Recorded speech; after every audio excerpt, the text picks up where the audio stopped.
Another useful technique when creating parts in Inventor is the the use of angled work planes.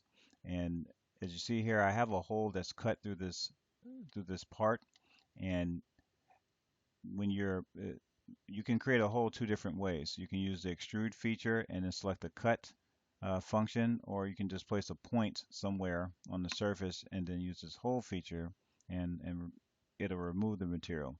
Both of these features create holes that are perpendicular to the plane that you're working in.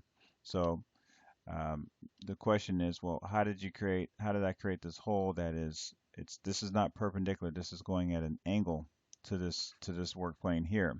So that's what we're going to discuss. And the way that I did that is using an angled work plane.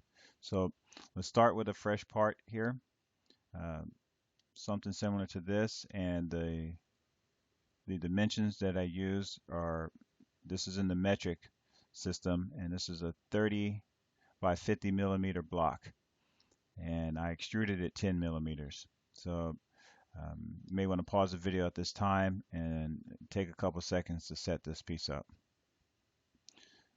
So now the next thing that I want to do is make sure that um, your part is oriented the same way and your view cube is set up the same way. So on the front, I'm looking at this narrow side here, and then my top is this wide side here.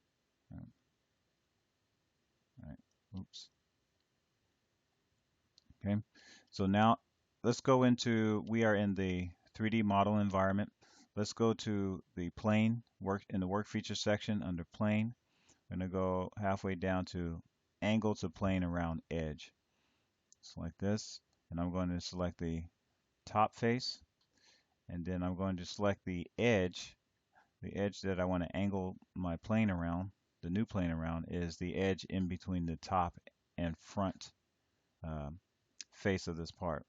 Left click.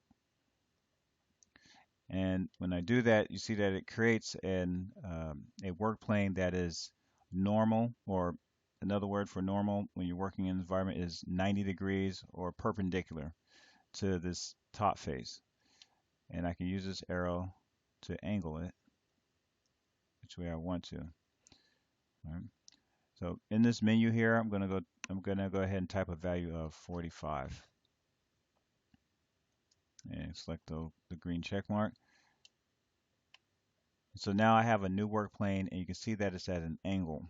Now now I can start a new sketch. Whenever you have a work plane, you can start a new sketch in that work plane.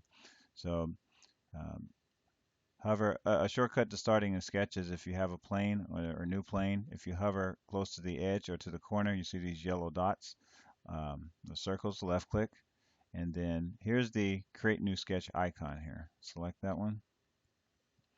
Okay, so now I'm back in the sketch mode, and as you know by now, there's a couple different ways you can create a hole. You can use the point feature, place your point, and then finish sketch, and then go into the 3D model environment and use the hole feature.